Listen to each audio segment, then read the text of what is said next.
Esta é certamente uma das avenidas mais importantes de Jaú. Foi denominada como Netinho Prado na década de 70 e, com o tempo, se tornou uma importantíssima via de ligação e desenvolvimento da cidade. Além, é claro, de um belíssimo cartão postal cor-de-rosa a cada florescer da primavera.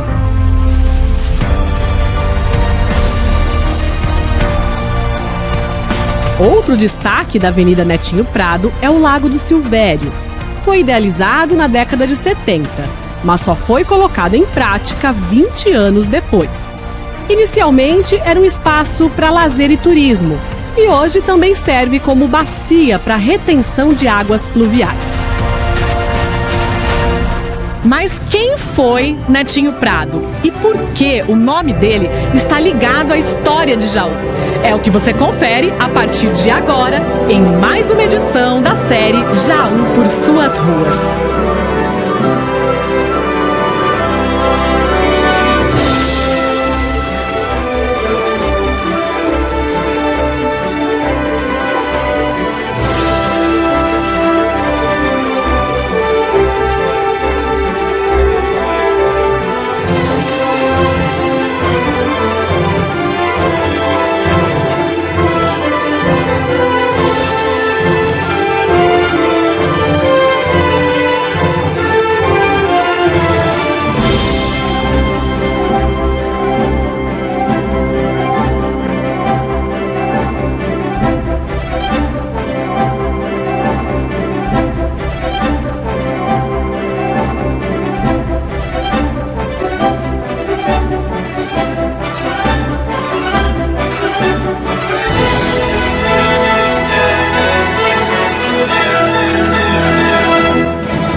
Descendente da prestigiada família Almeida Prado, José Lourenço de Almeida Prado Neto, o Netinho Prado, era bisneto de importantes personagens que figuraram na história desta terra.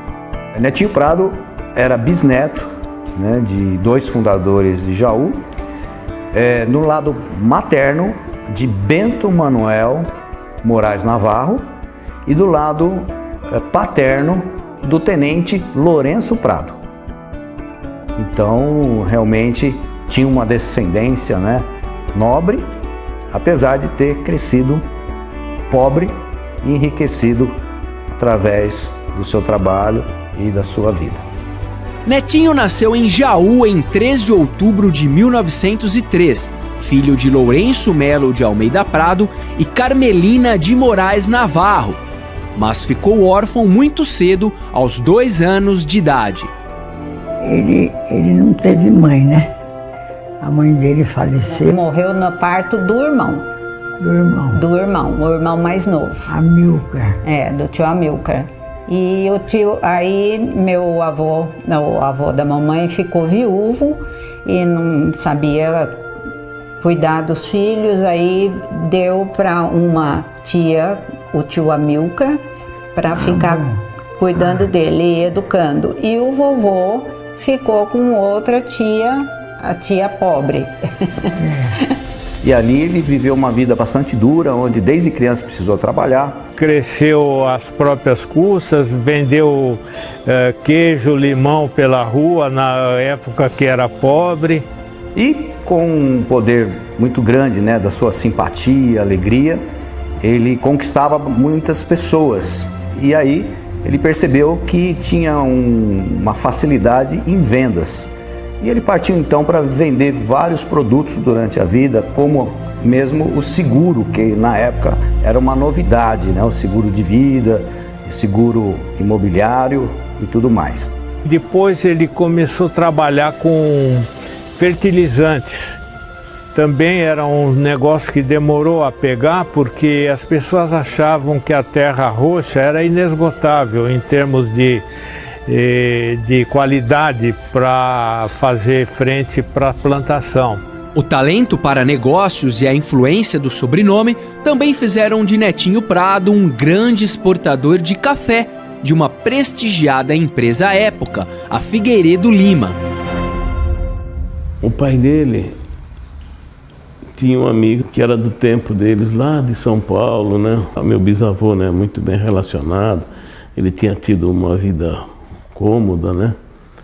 E esse amigo falou com ele, precisava de uma pessoa. Ele falou, tem meu filho, moço bom, trabalhador. E tem cabeça. Eu acho que ele pode ser bom para você e você vai ser bom para ele. E fez meu avô fazer o contato. E meu avô começou a trabalhar com ele e começou a ir bem. Passou um pouco, meu avô já era um dos top da firma. Começou a ganhar bem. Ele começou a intermediar a produção do café com a exportação, né, do café. E aí então ele comprava o café aqui na cidade de Jaú e região e vendia para a exportação desse café. E Jaú começou a produzir. Ele montou aqui em Jaú uma associação dos carroceiros de Jaú. Foi ele que implantou aqui na época, né? Era necessário demais. Netinho Prado também havia adquirido um Fordeco e fazia serviços de chofer, muitas vezes para os próprios familiares que tinham maior poder aquisitivo. E o vovô foi muito trabalhador. Ele tinha esse táxi e a frota de táxi que ele tinha. Eram dois que guiavam, então os homens da Prata, quando iam para a fazenda uma vez por mês, e o papai que levava, porque era primo deles, o papai e um outro chofer, que tinham dois carros pequenos. E também ele herdou do pai, Almeida Prado, ele herdou também dinheiro. E o vovô fazia negócios, ele era muito empreendedor. E eu sei que aí ele foi ganhando dinheiro e foi se enriquecendo e comprou a fazenda. Era muito honesto e os Almeida Prado que precisavam de alguma coisa que o meu pai tinha ou sabia trabalhar com isso, eles vinham tudo lá no Netinho. Por muitos anos, ele teve escritório de negócios na área central da cidade, na Rua Visconde do Rio Branco. Esse escritório ficava bem em frente à casa de quem viria a ser a sua esposa, a Maria Ferraz Pires de Campos, com quem se casou em 1923 e teve 6 filhos, e se tornando com essa união genro de Joaquim Pires de Campos. Desses 6 filhos de Netinho Prado, eu posso dizer que tem a Carmelina, que foi casado com o Sinésio Paes de Barros, de família aqui também, nossa, de Jaú.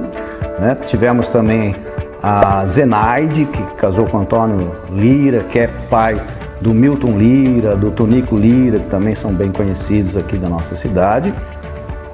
Nós tivemos a Lúcia, né? Temos ainda a Lúcia, é viva, com 94 anos, se não me engano, que foi casada com João Geraldo Gonçalves de Araújo, um médico também, que no tempo que praticamente só tinham 2 médicos que davam à luz, né? Ginecologistas na cidade, então meia cidade nascia na mão dele, né? E tenho também o meu tio Amilcar, o meu tio José Maria, né? E o meu pai, Luiz Carlos de Campos Prado, que tem esse sobrenome Campos Prado, que na verdade é o nome originado da família, né? Pires de Campos de Almeida Prado. Então, para nos chamar Luiz Carlos Pires de Campos de Almeida Prado, que ficaria um nome muito grande, apesar que na época era até comum usar, acabou ficando Luiz Carlos de Campos Prado e eu, Júnior. Minha avó, então, ela é a Maria Pires de Campos de Almeida Prado, né? Com a união com o meu tio Netinho Prado, com meu avô Netinho Prado, e que também era, né, de família da época, tradicional e tal. Com a morte do sogro, Joaquim Pires de Campos, Netinho Prado resolveu comprar a fazenda que havia ficado para os herdeiros, e a dívida foi quitada à prestação. Aí o papai comprou, mas pagava em prestações. Então tinha o dia Lúcia, Maria, porque a Zenaide já era mais velha um pouco, tinha escola, faculdade, namorado. Lúcia, vamos lá nas tias levar dinheiro. E então nós íamos, ele pagava todas elas, todo por mês, que não existia isso, prestação de mês como tem agora, né? Isso é onde hoje é a Vila Vicente? Isso. Ali tem 2 prédios. Ali era a sede da fazenda, que ia até o SBT. Ia lá em cima, entendeu? Tudo aquilo, aquela faixa ia longe. E tem nomes dele nessas ruas. Isso, a Vila Maria, é Maria Campos de Almeida Prado, que é a mãe dela, e a Vila Netinho, que é o vovô. Então tudo isso era terra dele. Ele comprou a fazenda da família Pires de Campos, a Vila Vicente. E aí depois, quando o vovô faleceu, dividiram os terrenos e a mamãe deu preferência, pediu para ficar com a sede. Então ficou aqueles dois lotes, não sei, grandes ali, aquele ficou com a mamãe também, fora outros terrenos a mais. Uma coisa interessante também é que em 1936, meu avô com a minha avó e todos já, né, além do meu pai e os irmãos, os 6 irmãos, passaram a morar ali na Edgar Ferraz 259, onde é hoje o nosso escritório ali da Campos Prado Empreendimentos. Que meu pai morou lá, ele iniciou ali com 2 anos de idade, em 1936, e que hoje nós utilizamos aquela casa como o nosso escritório. Então ali viveu todos eles, onde o meu avô acabou vivendo lá os últimos 18 anos, né, de vida com a família, e que é uma casa exatamente, né, na Edgar Ferraz, bem no centro, praticamente entre, né, o jardim de baixo e o jardim de cima. Então ali o meu avô tinha um escritório mais próximo ao jardim de cima, então quer dizer, aquele miolo, né, aquele centro, onde Jaú realmente, né, se iniciou, tinha essa grande participação dele, né, ali no Jaú Clube, o clube tradicional da cidade também, que frequentava, né, não só ele como todo, ali os familiares, então muito próximo. A certa altura, por conta da sua capacidade de socialização e espírito empreendedor, Netinho Prado já estava bem de vida financeiramente falando, mas sempre conservando os valores humanistas e o desejo de ajudar as pessoas. Ele era querido, ele era uma pessoa, uma simpatia assim grande, sabe? E ao mesmo tempo realizador. Ele era um cara que realmente não tinha coisa difícil para ele. Ele era um homem que estava sempre buscando solucionar tudo e sempre querendo ajudar. Era incrível a maneira como todo mundo que trabalhou com ele ajudou. Mas ele era um cara decidido, assim, ele não tinha muita paciência para ficar esperando, ele era meio pavio curto, como se diz, né? E era muito ligado nas pessoas e nas coisas, queria fazer tudo do melhor jeito. Ele se doava muito à sociedade, ele tinha um espírito bastante forte, filantrópico, ajudava as entidades e tinha uma grande participação social em clubes.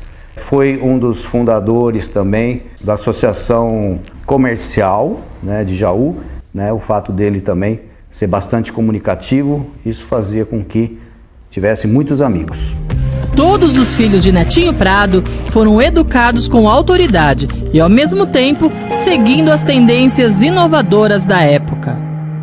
Dentro de casa, ele realmente tocava a casa com bastante rigor. Meu pai conta que ele, vamos dizer, era assim, né, uma autoridade muito forte, né, que tinha muito respeito na época, mas de poucas palavras, né? tinha o almoço e o jantar sempre todos juntos, né, mas praticamente quietos. Quando foi pai, Netinho Prado, ele achou que o amor que ele poderia dar é através dos estudos. Ele também era um intelectual, estudioso, né? E ele fez com que os meus tios todos, meu pai também, né? Mas principalmente os meus tios que eram mais velhos, meu pai foi o caçula, a estudar em escolas militares. E meus tios realmente também, todos eles eram bem intelectuais, né? Meu tio Amil, que estudou na escola politécnica, né? Meu tio José Maria também era uma pessoa que conhecia história e geografia como ninguém. Minhas tias fizeram as escolas, né, escolas de freiras. E meu pai, que era o sexto, e na verdade ele teve um problema de apendicite que foi difícil de descobrir aos 6 anos de idade. Meu pai era assim meio reconhecido como doentinho de casa e acabou não indo para a escola militar, né? Hoje, né, meu pai sempre disse que foi uma sorte dele no fim, né, dele ter tido esse probleminha, porque a escola militar era muito rigorosa e apesar dos meus tios serem pessoas bastante cultas, aprenderam muito na escola, faltou talvez um amor, né, tanto materno como paterno, né, devido a essa distância onde foram criados. Ele era muito risonho, alegre, mas sabia fazer. Energia ele tinha, mas usava pouco, porque a mamãe não fazia nada que aborrecesse esse. Ele era carinhoso, ele era alegre. Era uma casa que vivia com gente cantando.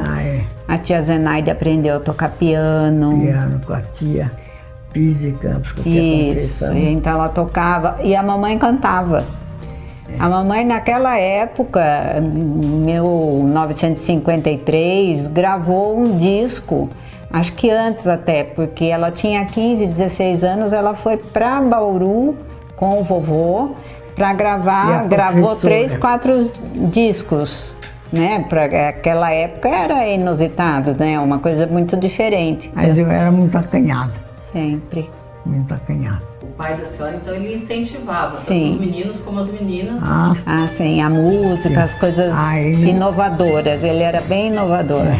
Ele, viu o que a pessoa tinha de forte, ele Incentivava. incentivava.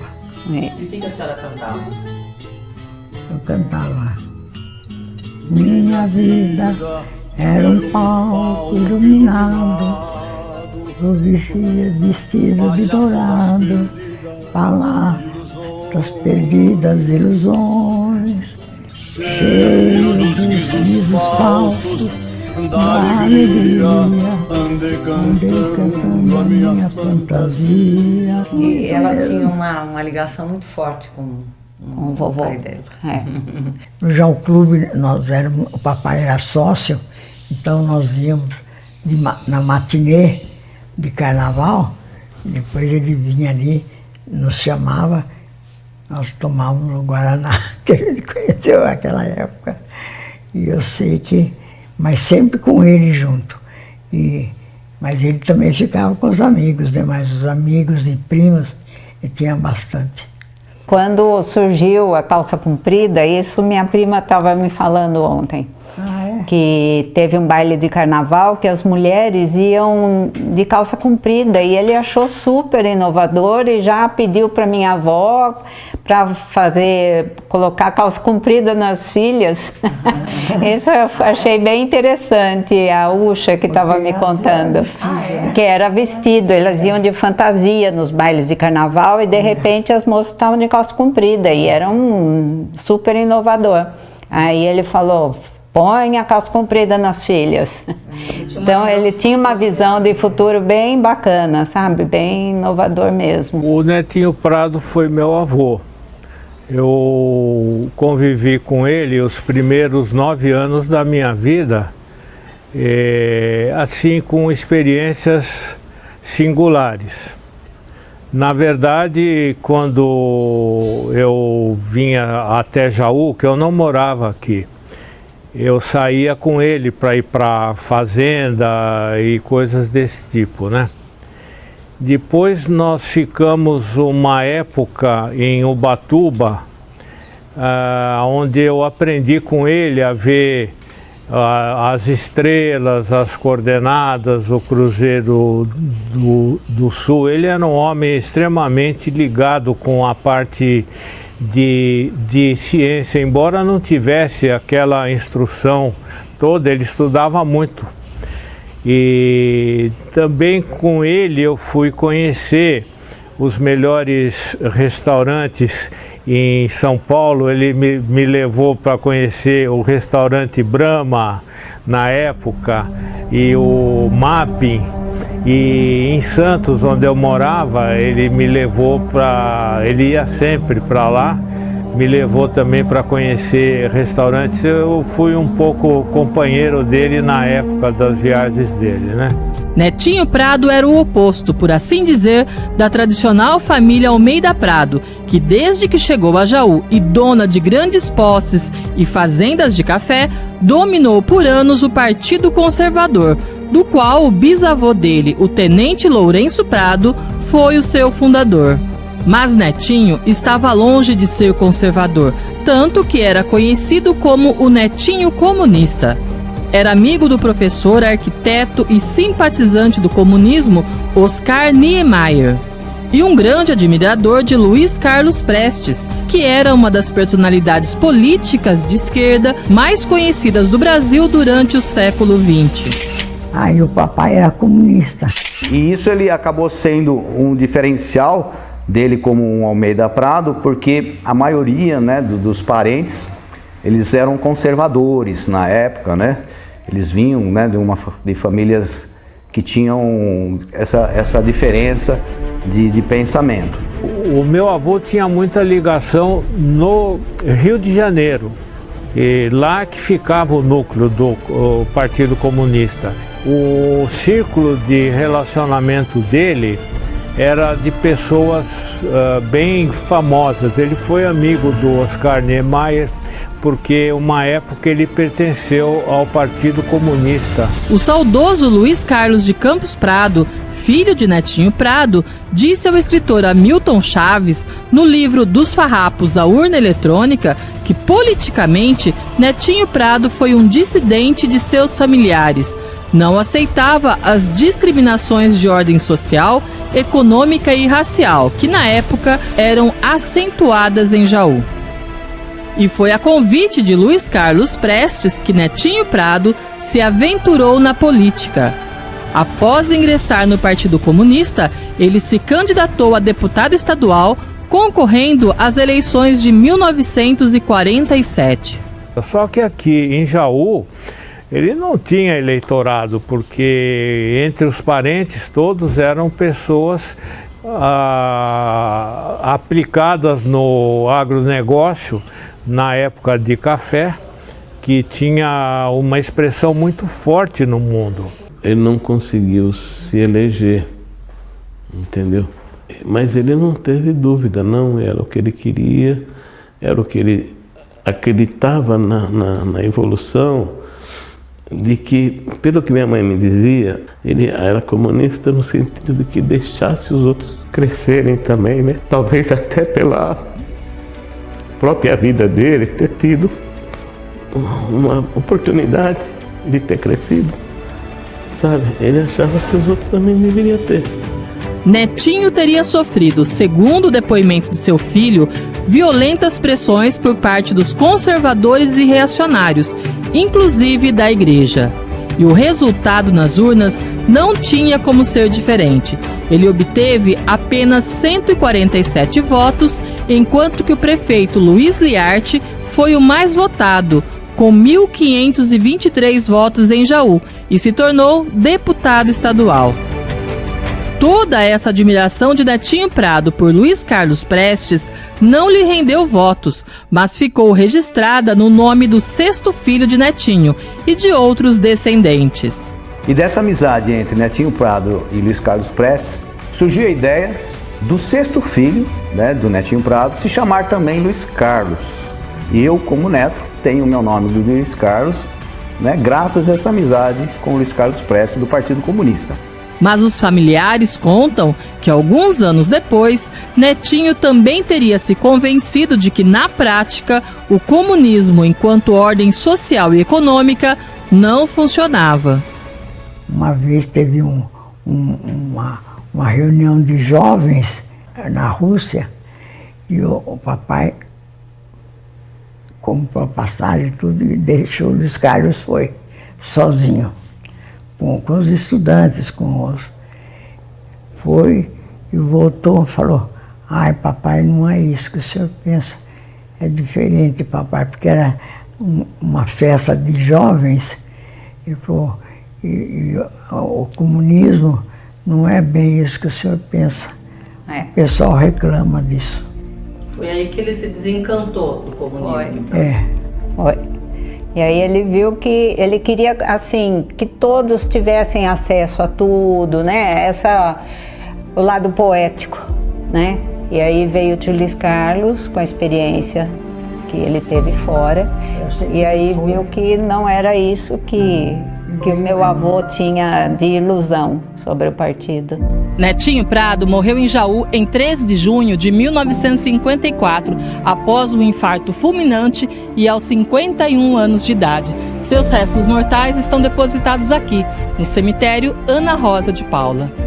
A morte dele foi divulgada no dia seguinte, pelo jornal Comércio do Jaú, destacando que a notícia foi inesperada e ocasionou a maior consternação em todos os meios sociais de Jaú. Mas o fato é que Netinho convivia com problemas respiratórios há anos e ia constantemente a Campos do Jordão para respirar novos ares. Ele teve problemas de pulmão. Tuberculose, né? Tinha uma casa Em Campos do Jordão. Eu com a mamãe íamos lá, passávamos dias com ele. Com ar mais puro, né? E ele foi, vamos dizer assim, tocando, né, a vida doente, né, sem muitas perspectivas, né, porque era uma doença que na época era de arrebentar mesmo, né. E ele, inclusive, ele falava, né, que ele precisava arrumar remédio, né. E quando ele arrumava remédio, os caras, seu Neto, é caro, ele falava assim, é barato. Mas quem diria? Em meio ao luto, você já pensou em ter uma banda tocando especialmente para você no seu próprio enterro? A história, no mínimo inusitada, aconteceu também em Jaú, com a morte de Netinho Prado. Sabe como é, né? Um acordo combinado entre amigos. Ele era um homem muito ligado a bares, sabe? Ele frequentava todos os dias, ele ia nos bares. E entre conversa ali entre amigos, e acho que não sei se ele já estava achando que ele ia morrer, sabe? Ou se ele estava achando, né? Inclusive ele tinha um amigo que ele brincava muito um com o outro, né? E meu avô falou para esse amigo, quem morrer primeiro mandou uma banda tocar lá. E foi a aposta, foi o trato que eles tiveram, e por acaso foi ele que morreu primeiro. A banda tocou e reuniu muita gente no velório. Nossa, mas disse que tinha muita gente. Subiram a Edgar Ferraz para levá-lo, né, para a igreja, que naquela época ia para a igreja, né, para tomar a bênção, tudo, e daí ia para o cemitério.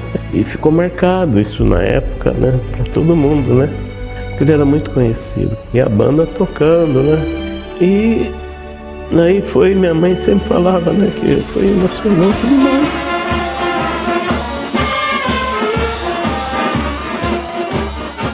E uma outra história bastante pitoresca também está relacionada à Avenida Netinho Prado. Pensa bem, se você está doente, você vai ao médico. Se o carro dá problema, você vai ao mecânico. E se você quiser construir um barco, você vai a um estaleiro, certo?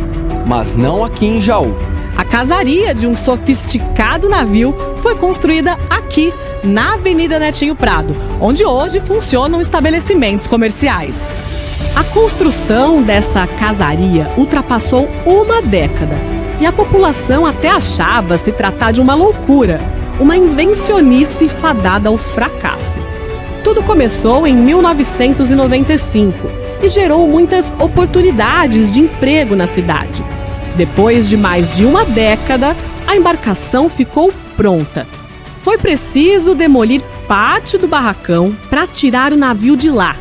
E aí começou uma verdadeira odisseia pela Avenida Netinho Prado e outras ruas de Jaú, além de uma complicada logística montada para que essa parte do navio fosse levada de caminhão-prancha pela rodovia SP-304 deputado Leônidas Pacheco Ferreira até um estaleiro em Bariri, para ser juntada a uma outra parte, o Convés, e que estava sendo construída em uma fazenda em 2 córregos.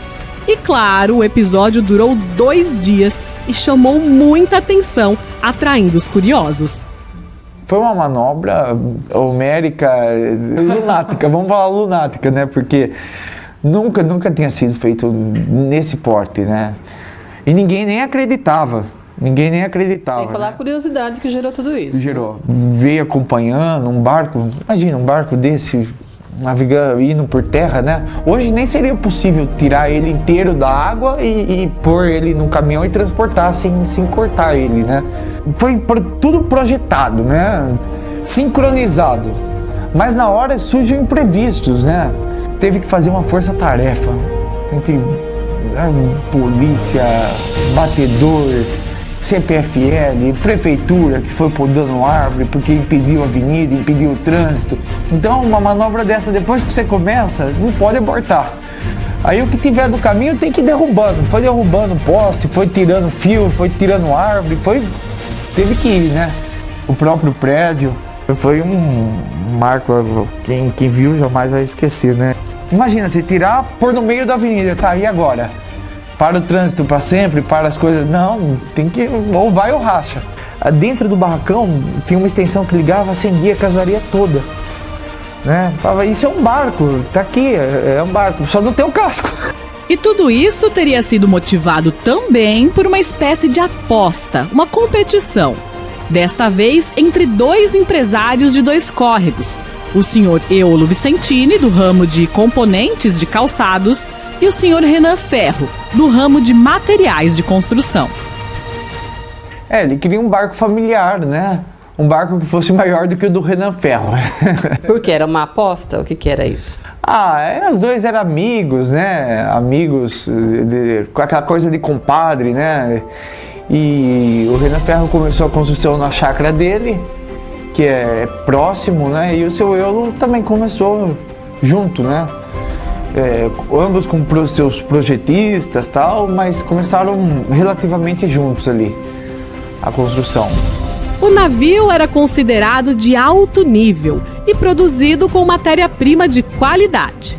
A construção desse barco, ela é inteira de madeira da casaria. E foi uma madeira muito artesanal. Foi construída por poucas... 2 marceneiros responsáveis, mais uma série de ajudantes, né? Movimentou muito Jaú, mas foi de uma maneira muito artesanal, muito caprichada. E por isso que demorou tanto tempo, tantos anos, 10 anos, né? Hoje se constrói um barco aí em 4 ou 5 anos, se pegar para valer mesmo. Só que o seu Eolo construiu num capricho esse barco, né? Cada detalhe, cada madeira, não tem madeira de cedrinho, aqui é madeira tudo madeira de lei, né? Inclusive naquela época podia, né? Podia, então foi uma coisa muito artesanal, por isso que demorou tantos anos para ser construído. Por que a casaria foi feita em Jaú? Qual o motivo disso? Por causa da disponibilidade de material e os marceneiros eram de lá, né? A maioria da mão de obra era de Jaú. Não se tinha esse tipo de mão de obra em outro lugar? Tinha, mas as pessoas que aceitaram a ideia de construir um barco dentro do barracão e depois derrubar o barracão, porque já sabia que teria que se derrubar o barracão para tirar a casaria lá de dentro, né? Essa ideia foi abraçada por aqueles marceneiros, por aquelas pessoas que fizeram parte do projeto. Não é qualquer um aí que está na praça aí, que constrói banco, isso e aquilo, que abraça um projeto desse, né? Isso aqui, 10 anos, é é tempo, é chão, né? Fora o tempo de amadurecimento, de projeto, então é mais de 10 anos. 10 anos foi a construção realmente em prática. E tinha ideia de que ia demorar tudo isso para construir o barco? Acredito que não, porque a construção de um barco, você acaba topando com mudanças na legislação, tem que adaptar, as normas de marinha, elas vão mudando, né, ao longo do tempo. E aí quando começou a construção do casco do navio, aí entra o engenheiro naval. Então aí constrói de um jeito e vai passando por esses processos naturais, né? Depois de um tempo no estaleiro em Bariri, a embarcação, ainda sem autorização para navegar, foi rebocada pelo rio Tietê até o estaleiro da família Palmesan em Barra Bonita, para que fossem feitos os testes de estabilidade, os acabamentos e documentação. Todo esse processo, no entanto, levou outros 10 anos para que ela finalmente pudesse navegar. Houve alguns problemas por parte do seu Eulo, alguns de saúde, outros financeiros, e ele parou a construção durante um período. E aquilo que foi construído em Jaú, que estava tão bonito, foi depredado, né? Por causa do tempo, infiltração, madeira você não pode parar nunca, né? Com a manutenção. E eu vendo isso aí, meu tio Hélio, né, que me cutucava, e esse barco, o que nós vamos fazer com esse barco? Vamos pôr para funcionar esse barco? Olha aí esse barco. E eu já tinha a ideia visionária, né, de dar o terceiro passo, né, deixar o meu legado na terceira geração, que era fazer os passeios com pernoites e fazer com que as pessoas permanecessem mais tempo a bordo, né. E aí eu abracei a causa, eu já tinha o outro barco menor, que é o Status. E aí eu fui entrando, conhecendo o seu Eulo, a família dele. E aí eu fui abraçando a causa, me envolvendo aos poucos. Primeiro como um ajudante, aí, um assessor. No finalzinho da construção eu acabei comprando a parte do seu Eulo. E o navio, construído em Jaú, denominado Tapre, continua em pleno funcionamento aqui na cidade de Barra Bonita, servindo como hotel flutuante e navegando pelas águas do lendário rio Tietê.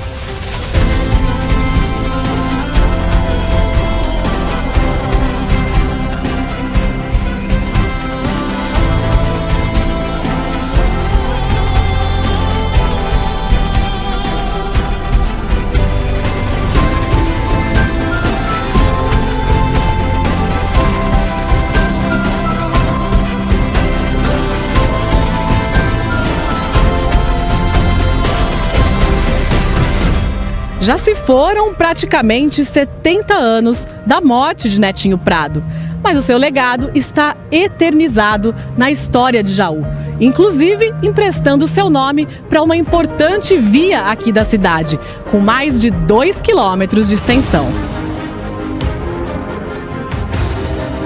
A Netinho Prado começa na Vila Maria, na rotatória entre a Avenida Gustavo Chiozzi e Rua Santa Bárbara. Segue sentido centro-bairro, passando pelo Lago do Silvério e pontilhão da rodovia, e segue até a Rua Francisco José Caseiro, no Quinta da Colina.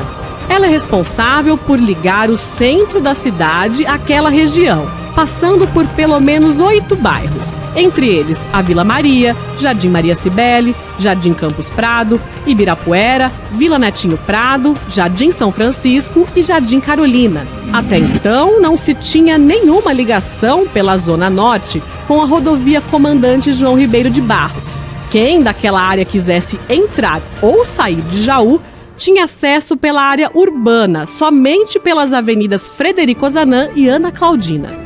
A projeção dessa avenida já constava no plano piloto de Jaú em 1959, mas somente em 1970 o prefeito da época desapropriou a antiga fazenda. 7 anos depois, deu-se início ao arruamento da aprovação da Vila Maria. Foi então aberta a Avenida 1, que 2 anos depois levaria o nome de Avenida Netinho Prado, e em 1980 seria pavimentada.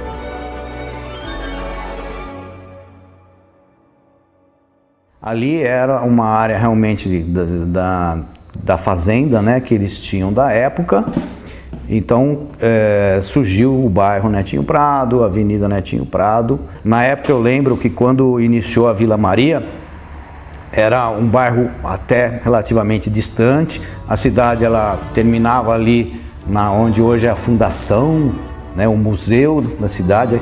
E aí a Vila Maria, então, quando iniciou, era um bairro bastante, assim, vamos dizer, pobre, né? Então aí também eu lembro que já é uma atitude até desse idealismo do meu avô, né, de dar condições, de dar moradia, né, aos pobres. No início, ela era estritamente residencial. A característica dela, do bairro que foi criado ali, né, era bairro de baixa renda, né, popular, e então era extremamente residencial.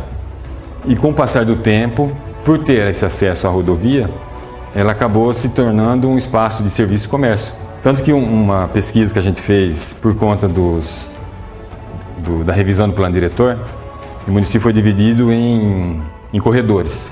Os corredores são o quê? São zoneamentos que é mais flexível. Você pode, por exemplo, ter prédios com mais pavimentos, você pode ter serviço de comércio. Então os corredores têm essa característica. E também ligam as rodovias no entorno do município ao centro, ao anel viário. E no caso da Netinho Prado, é o eixo 4, é um dos corredores.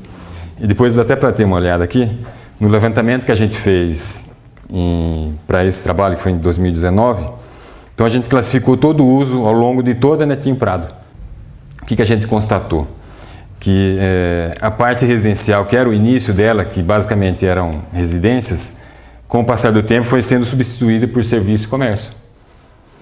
Então aqui dá para a gente ter uma ideia, nesse mapa, dessa linha aqui da Netinho Prado, que a quantidade de residências ao longo dela foi diminuindo e aí o serviço, o comércio foi tomando lugar, e a indústria também. Mas na parte, onde ela está mais próxima à rodovia, aquela parte já predomina mais indústrias, né? Conforme ela vem vindo mais em direção ao Lago do Silvério, aqui mais sentido do bairro, centro, ela já tem uma característica mais de serviço e comércio. Então, em porcentagem, serviço seria em torno de 33%, residência 35%, aí depois você tem comércio 10%, uso misto 8%, então a porcentagem maior realmente é serviço e comércio, tal, menos residência, né? Residencial. Hoje, a Netinho Prado conta com mais de 120 estabelecimentos voltados ao comércio, serviços e indústria. E é uma agradável união de desenvolvimento econômico, lazer e sustentabilidade ambiental. É aqui também que está localizado um dos principais cartões postais de Jaú. O Lago do Silvério começou a ser construído no início do ano de 1996. Na gestão do então prefeito Valdemar Bauab.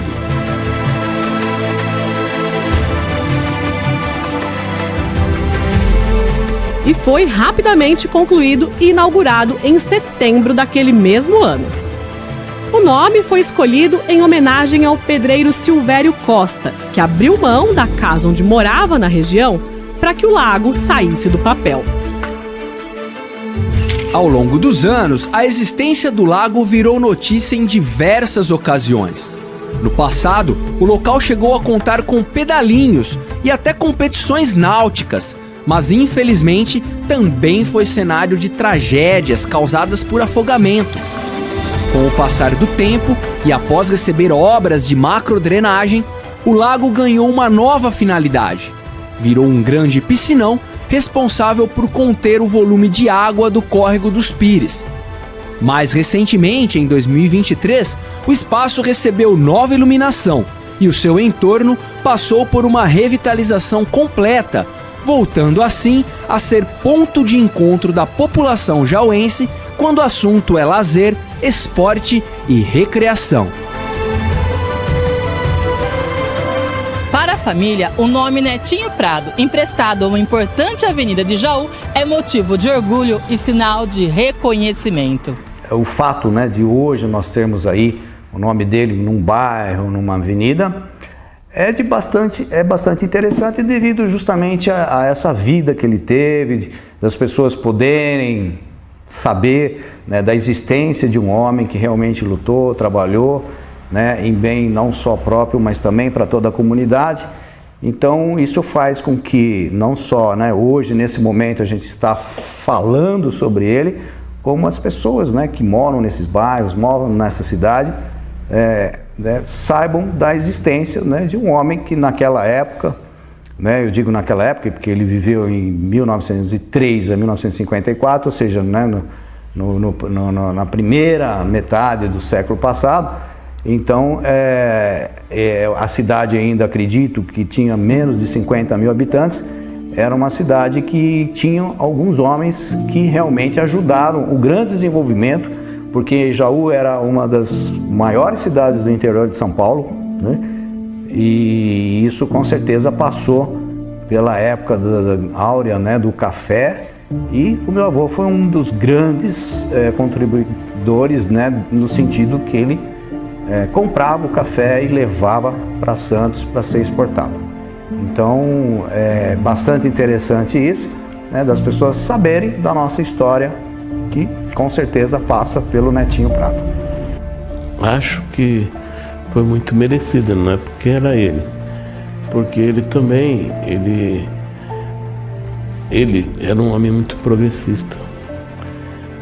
O Sebastião Camargo, quando foi começar a fiação, não tinha energia para pôr lá, pois a fazenda do meu avô, que ele tinha comprado na Vila Vicente, onde hoje é a Vila Netinho, a Vila Vicente, como é que chama? O Jardim Sanzovo, toda aquela área ali era da fazenda dele. E o Sebastião montou a Camargo Industrial, na época era a Companhia Jauense, né, Industrial, e não conseguia ter acesso, não ia poder ter crescimento por falta de energia. E daí meu avô doou, ali do lado do Dona Branca, tem uma subestação ali, meu avô que deu e deixou eles passarem na fazenda, passou na fazenda inteirinha do meu avô. Ela subia, ia até no João Sérgio lá em cima, daí descia e ia abastecer a Camargo lá embaixo. E fora essas benfeitorias que ele fazia, ele tinha, sabe, abrigos, tudo que ele podia ajudar, ele sempre ajudou. Então eu acho que foi merecido o nome dele, muito embora essas homenagens que eles têm foi feita pelos descendentes dele, tá? Então a Avenida Netinho Prado era na fazenda dele, tá? A Vila Netinho também era na fazenda dele. Então não foi assim uma homenagem, vamos dizer assim, da comunidade, sabe?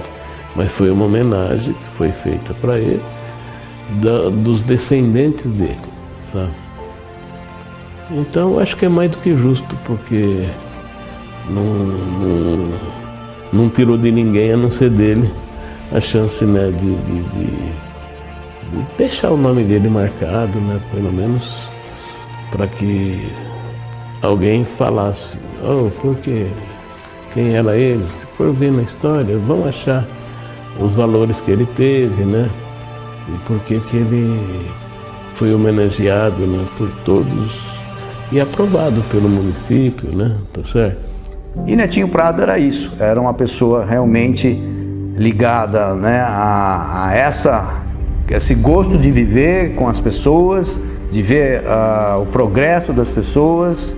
Ele tinha essa ideia que nos passou muito, que ninguém desenvolve sozinho, né? Muitos dos familiares de Almeida Prado achavam, de repente, que poderiam se desenvolver sozinho e que existiam, né, realmente diferenças de classe e que isso era necessário, enquanto meu avô já pensava diferente, que era importante o desenvolvimento de toda a comunidade para que todos pudessem desenvolver juntos.